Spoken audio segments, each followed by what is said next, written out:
Olá, sejam bem-vindos ao Papo Familiar. Esse que é o podcast da Policlínica Familiar.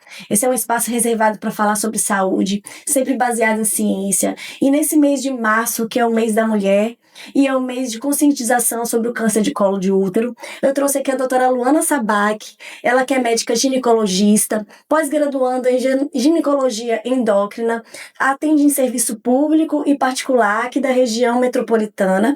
Doutora Luana, seja muito bem-vinda e obrigada por ter aceitado o convite. Eu que agradeço, a oportunidade de estar aqui fazendo parte desse podcast com você, que é muito especial, e aproveitando essa oportunidade para a gente falar de temas, tão importantes para a saúde da mulher. Exatamente, o mês de março, que é o mês da mulher, Na verdade, todo mês é mês da mulher. Nossa. Estamos aqui no finalzinho de março, no apagar das luzes, mas a gente está aqui para falar sobre o cuidado da mulher, Um tema tão importante. E, doutora Luana, na medicina de família, o conceito de cuidado integral já é algo muito sedimentado, Porque o médico de família, ele não é um médico especialista em um órgão, mas especialista em pessoas, no cuidado como um todo de pessoas. E então a gente tem essa visão já mais holística, em todos os aspectos biopsicossociais do indivíduo, do paciente. Para você, na sua visão, o que é esse conceito de cuidado integral da saúde da mulher? Então, esse é um conceito muito importante, de trazer esse cuidado integral da medicina da família, que eu acho que ele complementa muito esse conceito também quando a gente volta para a saúde da mulher. Bom, o cuidado integral à saúde da mulher vai muito além da prevenção de doenças ginecológicas. Hoje a gente já sabe que os principais fatores de adoecimento da mulher estão associados ao estilo de vida, aos fatores psicológicos, aos determinantes sociais. Então, eu acho que o cuidado integral vai muito além de solicitar exames, Como você fala, essa questão da saúde da família, que integra, a mulher como um todo. Então, eu acho que o papel aí do ginecologista é acompanhar a mulher nas diferentes fases da vida, é orientar, é prevenir e, principalmente, promover a qualidade de vida dela, Considerando todo esse contexto no qual ela está inserida. Então, considerando as questões emocionais, socioeconômicas, enfim, tudo isso que faz parte e contribui para a saúde e também para o processo de adoecimento, Sem dúvidas, doutora Luana. A gente, às vezes, acaba esquecendo que o processo de adoecimento, por trás, tem muitos fatores envolvidos, Então, por isso que é importante para tanto para o ginecologista, para o médico de família, a gente ter essa percepção de que o ser humano, ele tem que ser visto de forma única, de forma individualizada e de forma integral, Esse conceito, ele é um conceito muito importante. Sem dúvida. E assim, eu não sei se você observa no seu dia a dia, mas a mulher moderna, ela tem muitas demandas, A mulher tem que cuidar da família, tem que cuidar da casa, tem que cuidar dos filhos, dos pais mais idosos, da profissão, do lado profissional, Então, a gente roda vários pratinhos ao mesmo tempo. Você também tem tido a percepção, doutora Luana, de que a mulher, ela tem cuidado de todos, mas tem esquecido do próprio cuidado, do autocuidado?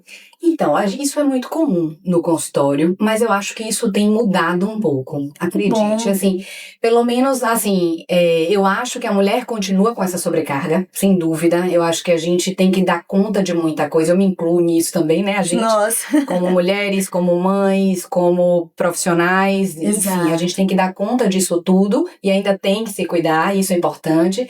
Eu acho que elas acabam sendo sobrecarregadas, mas eu acho que elas procuram ajuda. Eu tenho percebido essa mudança de foco, essa importância do autocuidado, delas estarem procurando mais os serviços de saúde, os terapeutas, os ginecologistas, os educadores físicos, procurando suporte, suporte para que elas tenham esse cuidado e que elas possam continuar dando conta disso tudo, porque como a gente tem essa multitarefa, né, de dar conta de tantas coisas, é importante ter esse cuidado.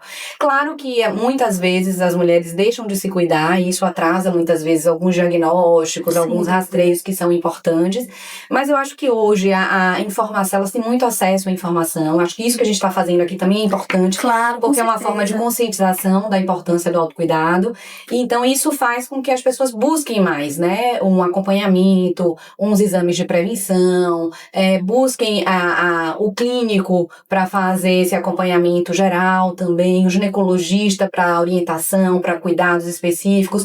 Então eu acho que é um movimento que tem mudado, apesar de ainda ser muito prevalente essa questão de se deixar um pouco de lado para cuidar do outro, mas estou sentindo uma mudança aí, ainda lenta, mas acho que eu sou muito otimista nesse sentido, sabe? Verdade, sem dúvida. Eu vejo na minha prática clínica também, que eu acho que 80% dos meus pacientes são mulheres, né? Então, quem mais procura o elas serviço... Elas buscam ajuda, exatamente. São ainda mulheres, né? Exatamente. Apesar de que isso está mudando também, viu, doutora Luana, que eu tenho visto também muitos homens também buscando o serviço, também tentando se cuidar. O que é muito bom também, por conta da informação e os medos relacionados às doenças mais prevalentes no sexo masculino, né? Perfeito. Assim. Mas, quando a gente fala de prevenção, o que você acha que é mais importante com relação ao check-up para a mulher?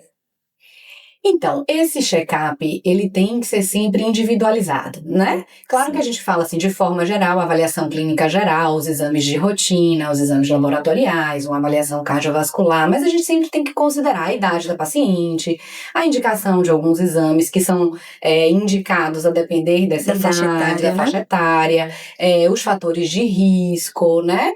Então, assim, o check-up básico, falando do ginecológico, eu sempre acho que o ginecologista é o clínico da mulher.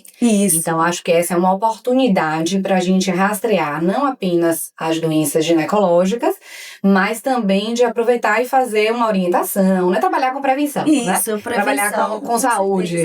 Então, eu acho que é uma oportunidade da gente identificar esses fatores de risco, de orientar, de avaliar os exames de rotina, os laboratoriais também, e orientar o check-up ginecológico de acordo com essa faixa etária. Então, a gente tem a avaliação clínica geral, o rastreio do câncer de colo de útero, como você falou, né? A gente está no Março Lilás, então é um mês que é importante para a conscientização e falar sobre a prevenção do câncer de colo, que é extremamente importante.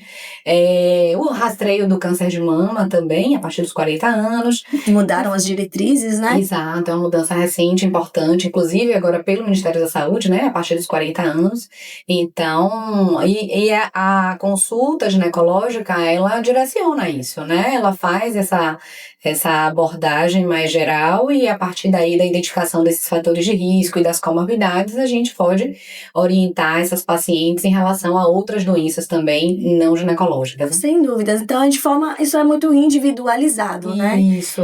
Por isso que é a importância de você, em todas as fases da sua vida, desde a adolescência, né? No início da fase do início da menstruação, o início da vida sexual, até a menopausa, você está sempre sendo acompanhada, e após também, na verdade, sem dúvida. Sempre você ter um acompanhamento contínuo, porque em cada fase da sua vida você vai precisar não só dos exames em si, mas de aconselhamentos individualizados, e isso é muito importante, né? Sem dúvida. Esse acompanhamento em todas as fases da vida, ele é fundamental, né? Desde o início, desde a primeira menstruação, a orientação antes de iniciar a atividade sexual, no caso das pacientes mais jovens, o acompanhamento ao longo, né, do período fértil da mulher, a fase do climatério, do pós-menopausa. Por quê? Porque são mudanças que acontecem, né, ao longo da vida, em todos os aspectos. Então é importante que você tenha um profissional de confiança que possa lhe acompanhar nesse período para lhe orientar sobre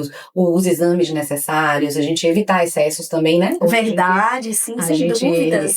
Fala muito sobre isso. A gente fala de prevenção quaternária, né? Isso. Então, assim, de orientar, de prevenir, de oferecer qualidade de vida para essas pacientes. É verdade. Isso é importante. É verdade, Luana. E eu não sei se acontece muito na sua prática, mas, por exemplo, eu recebo muito adolescentes, meninas novas, né? A partir de 15 anos, às vezes até menos, que já tem relação sexual e já quer fazer o preventivo. qual é a faixa etária que a gente inicia o preventivo? Pronto. Primeiro, importante esclarecer que para iniciar o preventivo precisa iniciar a atividade sexual. Exato. Né? Porque às vezes pacientes que não iniciaram ainda, às vezes chegam à consulta para fazer o preventivo porque ouvem falar, às vezes não sabem exatamente qual é o objetivo. Então, o objetivo do preventivo, o Papa Nicolau, é o rastreio do câncer de colo de útero. Isso. No Brasil, pelo Ministério da Saúde, a indicação é que esse rastreio se inicie a partir dos 25 anos. Exato. Entre 25 a 64 anos, né? Já existem outras diretrizes, né, que orientam esse início a partir dos 21 anos, mas considerando a nossa diretriz é a partir dos 25. O que é importante? Identificar essas pacientes que iniciam a atividade sexual muito jovens. Essas pacientes, elas precisam ser acompanhadas pelo ginecologista, mas elas não precisam necessariamente da coleta, né? Exatamente, da realização do exame, do preventivo. Porque às vezes ela tem alguma queixa ginecológica de algum corrimento, alguma coisa, então ela só quer ser avaliada. E ela não compreende que preventivo é diferente de uma avaliação ginecológica. Exatamente. Então, muitas chegam com essas queixas, né, de um corrimento que precisa ser avaliado, investigado e precisa de uma orientação, mas elas acham, quando elas buscam o serviço, que o preventivo vai ser utilizado para identificação ou para tratamento daquele corrimento. Exato. Então, é importante essa orientação, né, que o objetivo do preventivo não é esse. Então, é importante que ela seja avaliada, que ela seja orientada sobre medidas comportamentais, de higiene íntima, alimentar e sobre estilo de vida, de modo geral. E tratada, né, a depender da queixa, se tiver indicação realmente de tratamento, mas ser orientada sobre a indicação do preventivo. Por que a gente evita fazer em pacientes muito jovens? Porque, às vezes, se tiver alguma alteração, a gente sabe que aquela alteração, né, ela tende a se resolver, digamos assim, de forma mais... de forma espontânea. Sim. Então, a gente geralmente adota uma conduta mais conservadora em pacientes muito jovens, que são imunocompetentes, claro, que a gente espera que aquilo tenha uma resolução espontânea.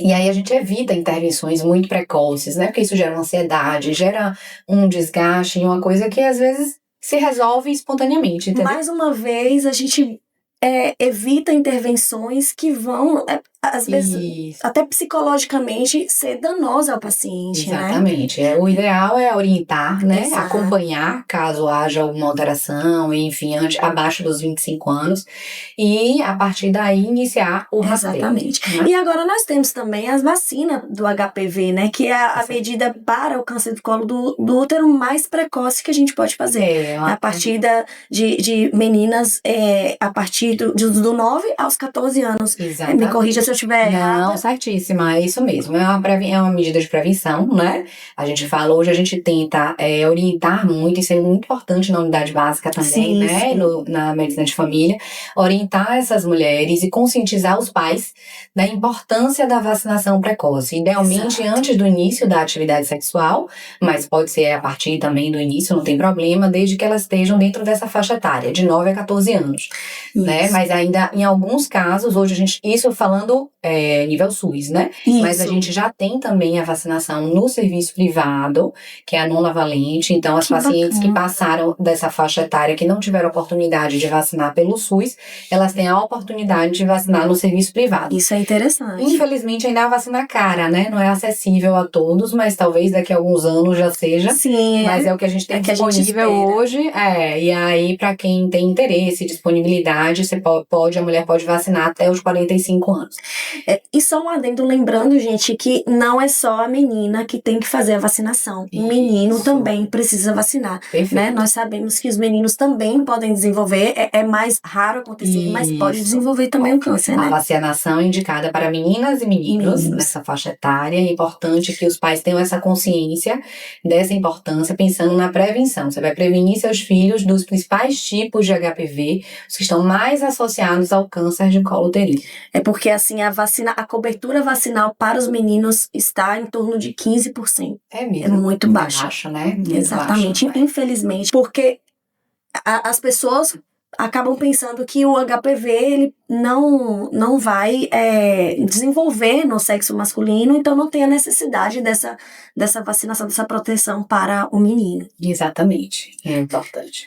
Então, doutora Luana, voltando sobre essa questão do rastreamento, a gente sabe que agora a gente está tendo uma recomendação do Ministério da Saúde sobre uma mudança no tipo de rastreamento que vai ser agora através do DNA HPV. Fala um pouquinho sobre essa diferença entre o Papa Nicolau, entre o preventivo, que já estamos habituadas, e o DNA HPV. Perfeita. Essa sua colocação é extremamente importante porque é uma mudança recente e muito importante. O Ministério da Saúde propõe agora que as pacientes, com a mesma faixa etária, né, a partir dos 25 anos, realizem inicialmente o teste DNA HPV de alto risco. Então, o objetivo é detectar a presença do HPV no colo uterino antes que esse HPV desenvolva alterações celulares. O Papa Nicolau convencional, ele detecta essas lesões celulares no colo do útero.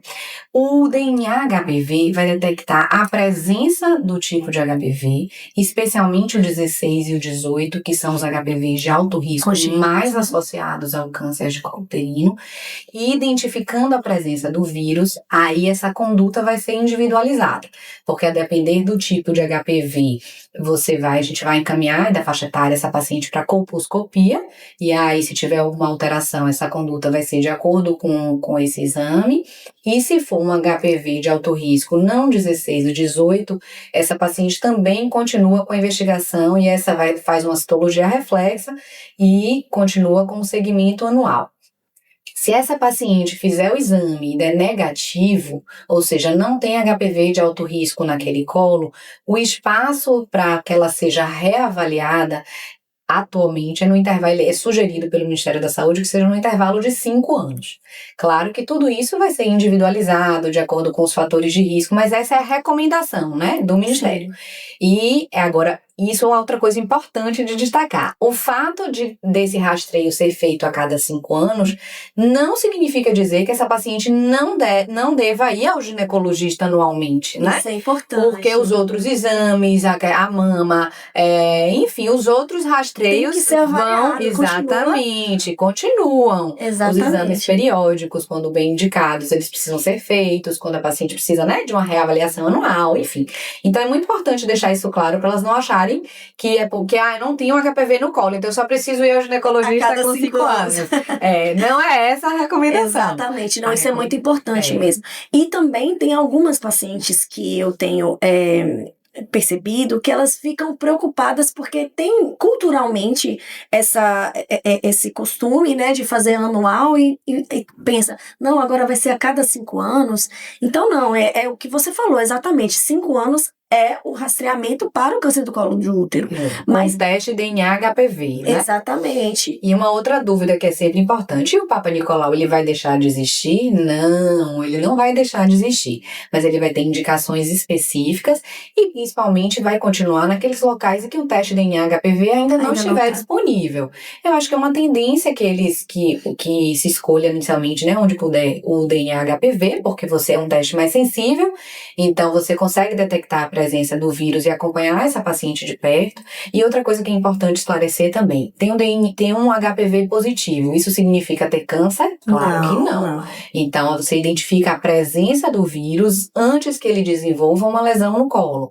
Então, essa paciente ela vai ser acompanhada, né, de acordo com a faixa etária e com os exames complementares, se forem indicados, e vai ter seu acompanhamento ginecológico e sua conduta definida aí a partir desses resultados. É que você falou sobre esses locais que são mais remotos, doutora Luana. Você acha que a autocoleta é uma solução para essa questão? Eu acho que é uma oportunidade. Assim, as pacientes vão ter essa oportunidade de fazer autocoleta e encaminhar esse material para locais específicos, mas é um fluxo que ainda não está muito definido. Mas acho que em breve isso vai acontecer e vai proporcionar esse rastreio, principalmente para aquelas pacientes que têm essa dificuldade de acesso.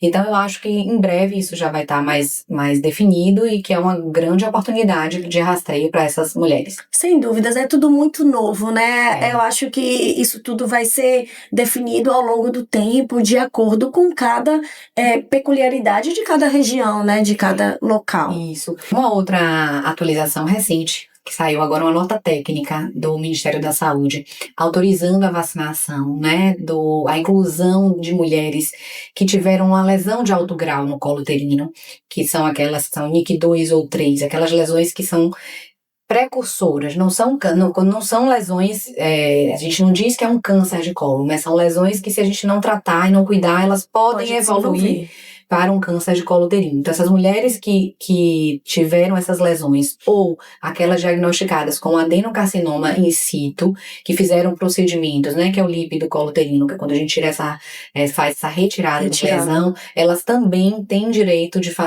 à vacinação. Então, essas mulheres foram incluídas no Programa Nacional de Imunizações e também terão acesso a essas vacinas. Então, isso é uma grande evolução, né? Um grande avanço, né? Um grande avanço. Exatamente. Perfeito, Luana. Então, agora, dando continuidade a esse tema sobre rastreamento, vamos falar um pouquinho sobre o câncer de mama.